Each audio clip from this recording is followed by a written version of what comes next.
Hello ladies and gentlemen, welcome to Cat's Cradle Forge. Today we honor one of my customers, Earl, who's a longtime friend. He commissioned Sting from Lord of the Rings. He wanted it made but like slightly bigger than the actual thing. I believe he has an unboxing video when he got it in the mail. I'll look for that and I'll leave a link in the description if you want to check it out. But yeah. Without further ado, I give you Sting from Lord of the Rings. Alright, let's get started. We got some 5160 flat stock right here. First thing we're going to do is, I don't want these corners. I didn't have to do that like I said, but it also gives me an opportunity to do a spark test. And this looks pretty sparky. Woo, look how hot that sucker is. Let's just plunge this right in there. Gas is a big sucker.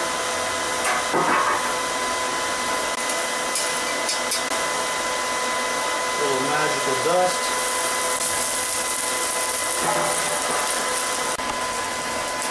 And we'll come back when that's hot.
Start working on the guard piece.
God damn it, right in the quench bucket.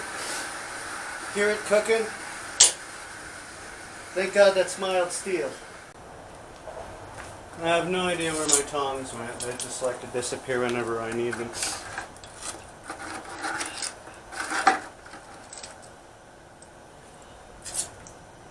Yeah.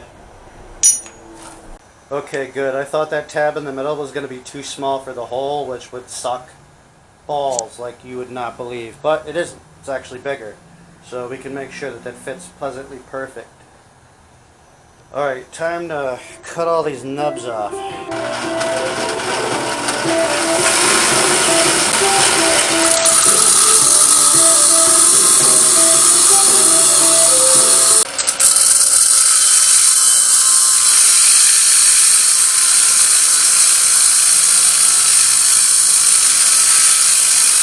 So here we go. We have that part roughly cut out. Now we're going to put this in the forge and taper that end rather than waste hours grinding. We'll have more excess to deal with, and that's good. Because we're going to cut it like this again anyway, to fit the tang, I think. I don't know.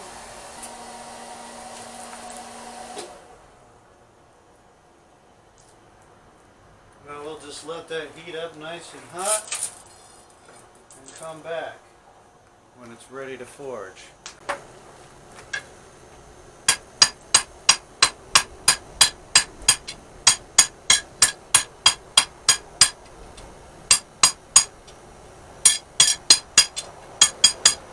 Alrighty then, I'm finished forging that tang out a little more. It fits in, but we're going to have to do a little grinding.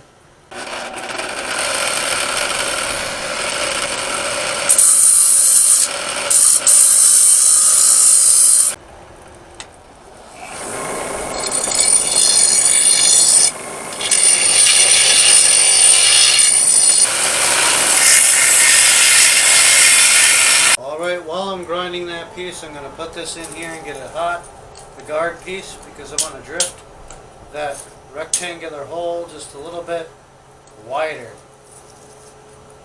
And then start fitting everything in, stretching it to perfection.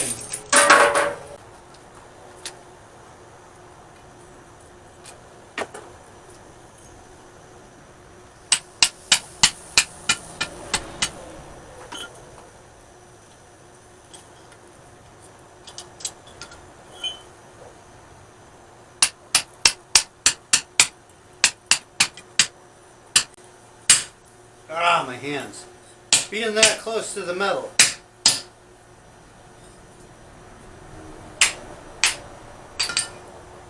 Boom, bang, boom.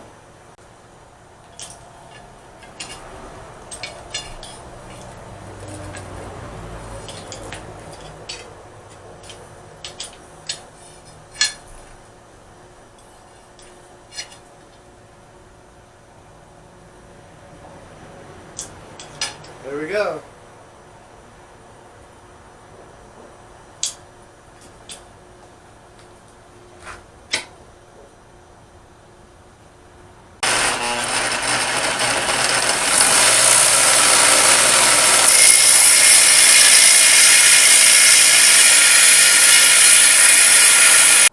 Meanwhile, while I'm grinding, I'm putting this piece in, getting it hot. Putting these big chunks of coal on top to coke up. Not actually do anything, but they're just going to coke up. And then I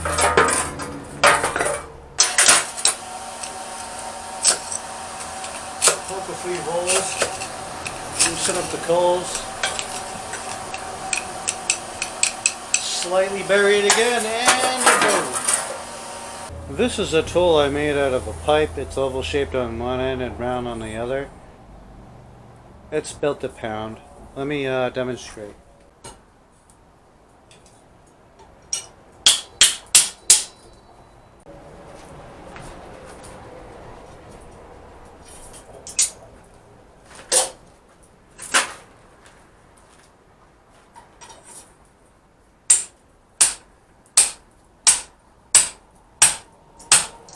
See how it drives it on there evenly?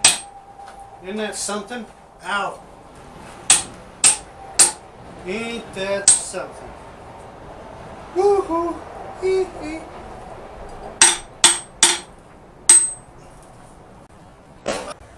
Well, anyway, that lined up pretty good, and it's right to the thing, but I can't touch it or do anything with it till it cools, because it's spring steel. Alright, so here we have our piece. It fits both ways. This way a little tighter. We're going to use this gigantic stone I mounted on here to give her a rip and start grinding away at this.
Still got some grinding to do, but we've got the general shape.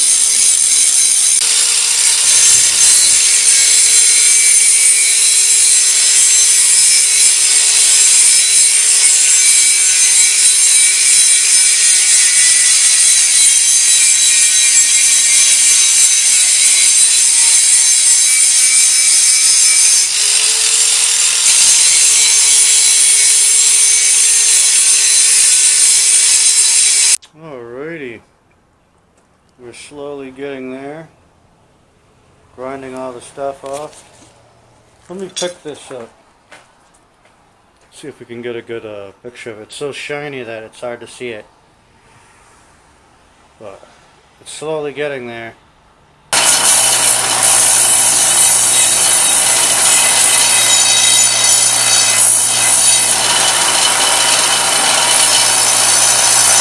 Alrighty, after a buttload of hand sanding, because it was the only way I could get into the angles that the belt sander would not,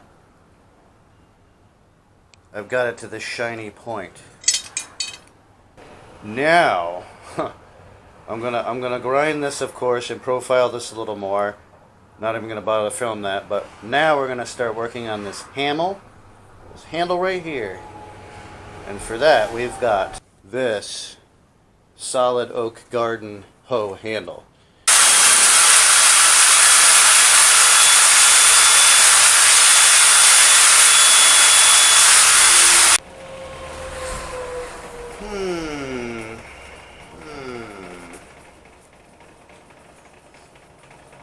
Alrighty, before we take that tang down anymore, we're gonna drill the holes and see how much space this piece of wood allows before it becomes like really compromised.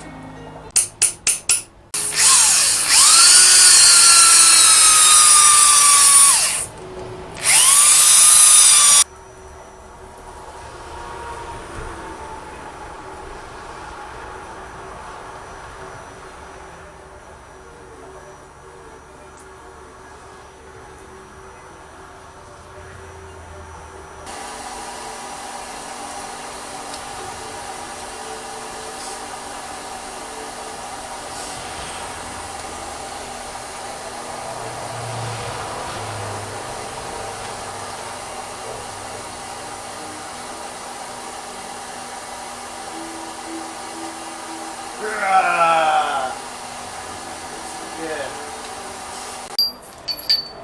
Here we have a railroad spike with the head cut off. We're gonna try making a pummel out of this. If it doesn't work, then we'll get a bigger piece of something else.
Yes, sir. We want to drift a hole through this U. Well, I was such in a big hurry that I almost forgot to heat treat the blade. And of course I'm going to use the clay method. Lop it on there because we're only going to heat treat the edge that cuts, which isn't a lot. Alright, so I got the clay on there, both sides, with only the edge exposed, right where the cutting part's going to be. Now to start heating it up the best way I know how.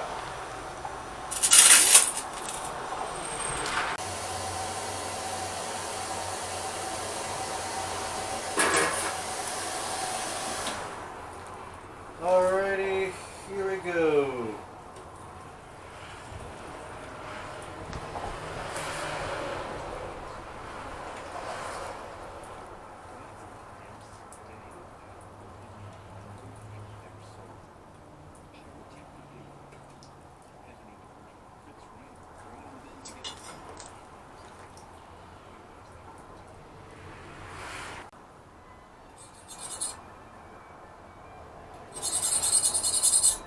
That's a steel cutting drill bit. So we gotta be really careful because this is hardened. This is hardened too, but not as hard as this. Alright, so we got the blade hardened. We got the guard to fit, and we got the handle to fit perfect. Now all I gotta do is shape that. We also got this U with a really crooked hole in that I don't know how I'm going to drill that out. Tried to drift it and it went the wrong way. Typical. So somehow I've got to center that. And the only way to do that is painstaking Dremel grinding. Alrighty, we got most of the black stuff off from heat treating it. Now we're going to pop it in the oven. Wow. Cutting it really close.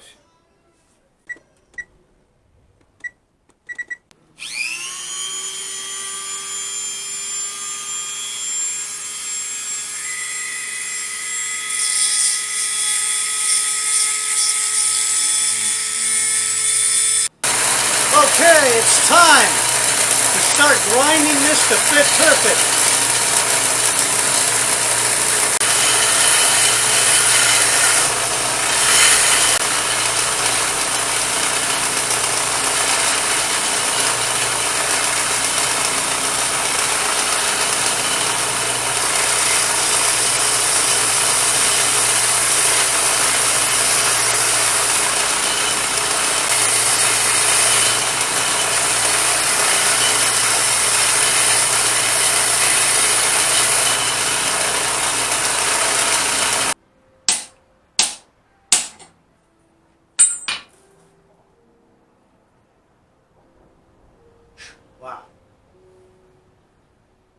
This sword must have been meant to be, because it's like, God.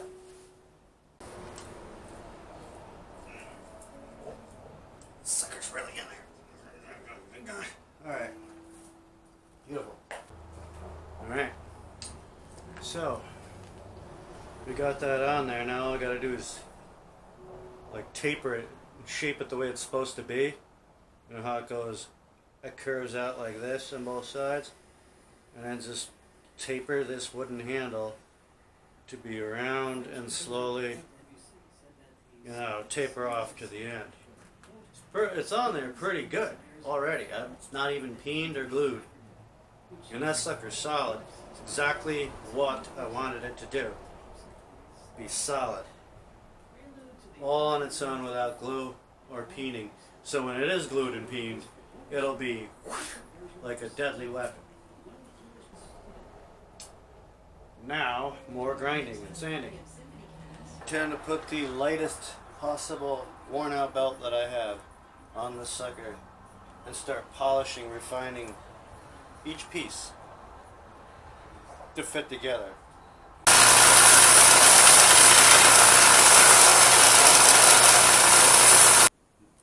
Now begins the painstaking hand sanding with little pieces of sandpaper of different grains like this. Just going down and taking out every little thing as much as possible.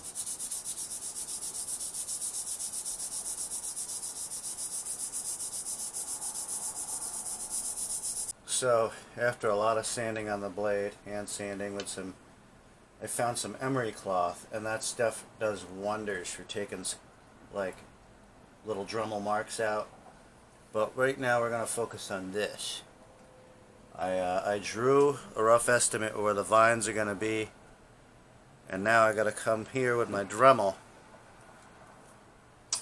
with this little tiny router bit on it and draw that in both sides. Because it's like the vine starts here and it just curls, and one starts here and curls, and somehow they both go with each other and curl up into here like this, and then another vine comes down like this and hooks around, and that's got to be etched in because this thing will just go all over the place. So I haven't decided if I'm going to leave it on here or take it off.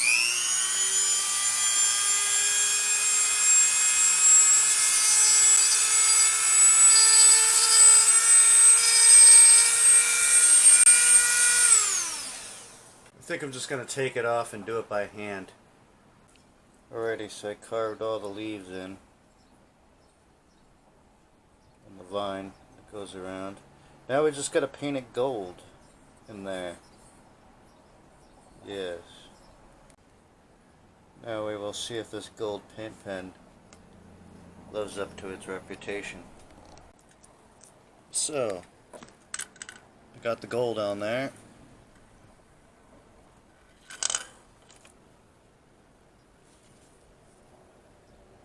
So, the gold is in there, bling bling. At first it came out like a clear orange, and I'm like, oh god, what is this? And then it mixed, and boom, the gold's in there. So now we gotta let that gold dry, and then slightly sand over it to really crispen it up. So here we are.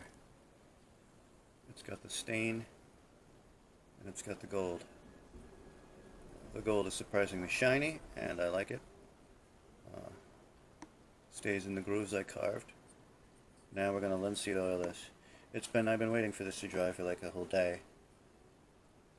So it's like, now I'm going to give it the linseed oil and really bring it out to shine even more and protect that paint and that stain, and then we're going to polyurethane over that. This thing's just going to take like a week just to be dry, ready to put on the handle or put on the sword. Alright, moving right along now. I got this rough drawing and an easy erase marker. It's all in like wipe off marker. I can take my finger and erase it. I'm going to trace around it with the white paint pen enamel so I can etch the vine in Alright, I got the guard piece here. I'm going to etch these decorative lines into it. It's not on the actual Sting sword. I mean, the butt of it's pretty plain.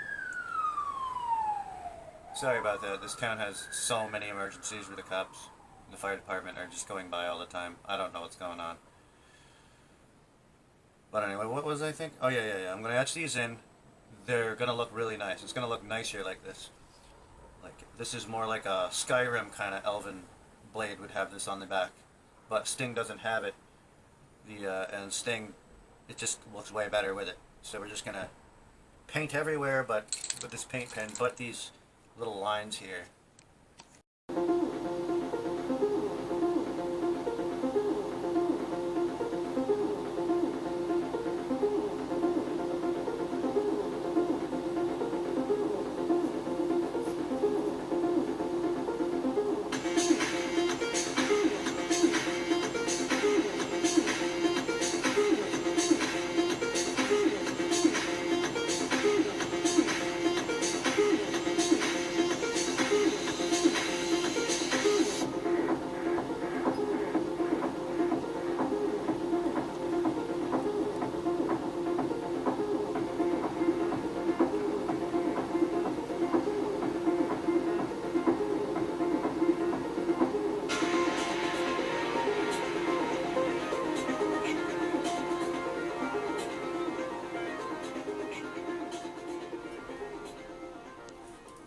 I've got the white on the guard. I painted where that's going to be engraved or etched, and I got the vine down both sides just like that, and I got to engrave stuff here, or I got to etch stuff here.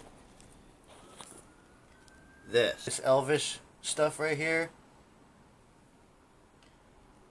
yeah, I got to put that in the guard. See the Elvish writing on there scribbled? Yeah. The lucky customer of this piece sent me an Elvish generator.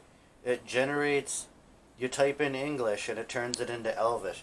So Elven is a whole made up language, I guess, and yeah, so you can type anything you want. So I typed in the stuff he wanted on the blade and on the guard, and that's what I came out with. So I gotta put that on there and somehow scrape it out with some kind of sharp pencil. That I gotta make a steel sharp X-Acto knife type thing with like a really fine point, so I can do it like super detail. Alright, ladies and gentlemen, so I took this giant nail and sharpened it into this fine razor sharp tip so I can, you know, scratch and draw into things. And I got the Elvish. It looks like a mess right now. I have no idea what it's going to turn out like, but I got it on there on both sides, and I'm going to etch this sucker right now. Look at that mess. Alright, so I got this etched in, I think. I hope. I'm going to remove this paint because it's getting kind of like weak and starting to come off. Alright, I got the etch in there. Now we're going to go shine this up and clean all the crap off from the etching.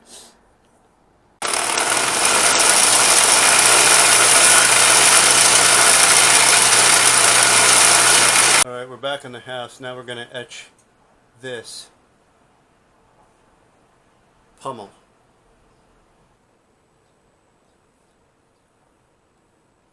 There it goes.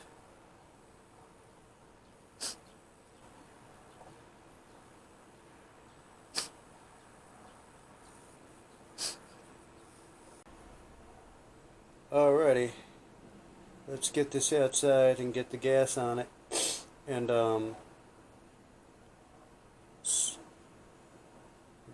see what we got hiding under all this ugly. Aha, so we got this etched. Came out pretty good. I like it. Just been hand sanding it to make it look more worn in and even shiny. Now it's time for the hardest and most important part, the blade. I put it on there with like a magic marker, really fine tipped, and I'm going to scratch it out with the metal thing, and hopefully it comes out really nice. Then we're going to tape up all the parts that are exposed and begin the long, arduous process of etching this big sucker. Maybe we should go backwards so I'm not smearing the ink. Yeah, that'll do. That's what I'll do.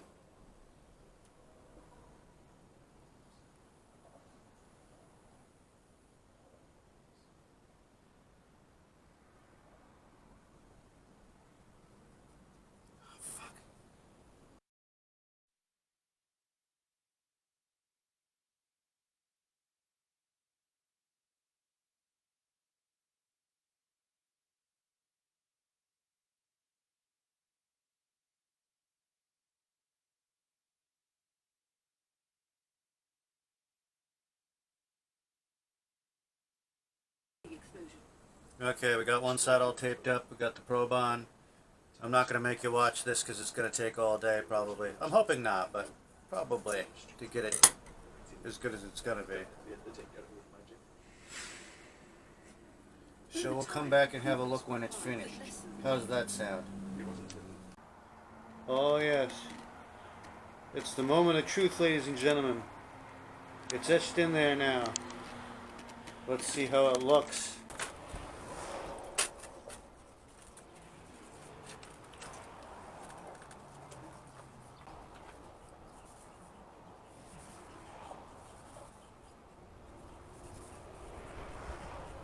Still got paint on it. So here we go. Got the letters in there. Real good. Whoops, upside down. Got the sword of Earl in there real good. Vine in there real good. Like I said, it ate through a little bit there. We can fix that. Other side, same thing.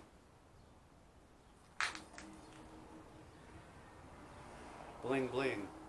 So now I can stop worrying all the hard parts are done where I could have really massacred this project.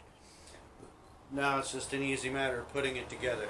But still being cautious, because that's where things can go wrong no matter how simple it seems. Always something that'll ream you right up the butt. Alright, so we've got these two pieces epoxied together. Now all we gotta do is put this on. Epoxy it. First we gotta figure out what up there it is. There's the right way. Get it on there tight, saw off the excess, and then kind of peen it on. Now hopefully that part will go easier than I expect it to.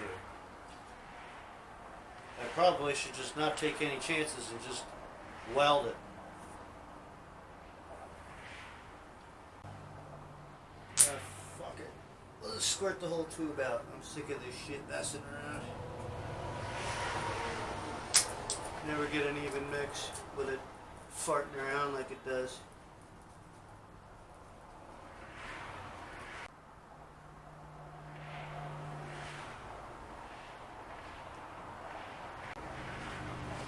I just wanted to fill in the gaps and make one solid piece.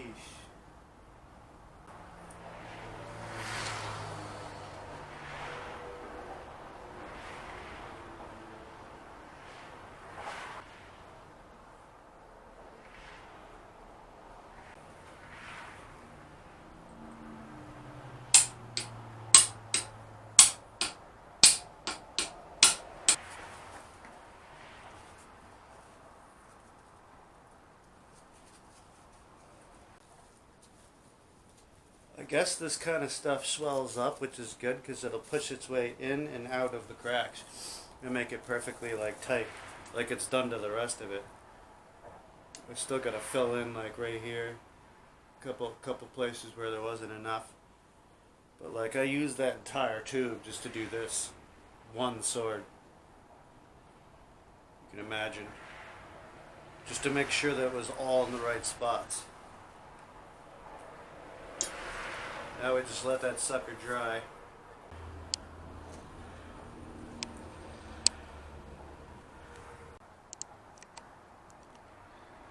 My goodness, ladies and gentlemen, it's time to cut the excess tang off. I'm not sure exactly how much to leave on there.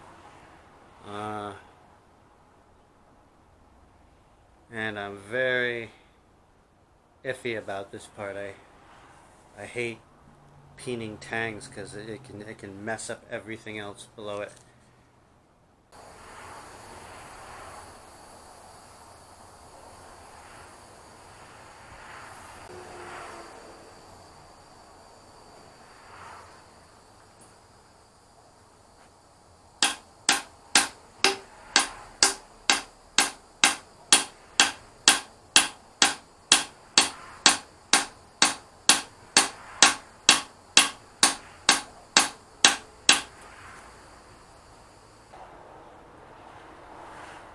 That is solid.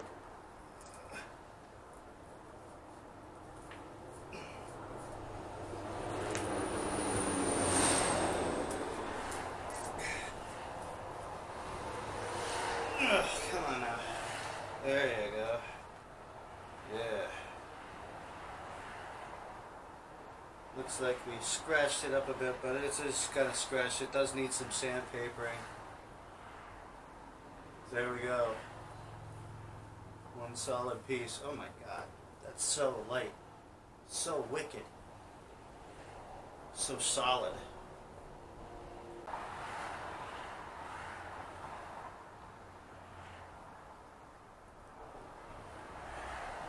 Oh, the orcs are present.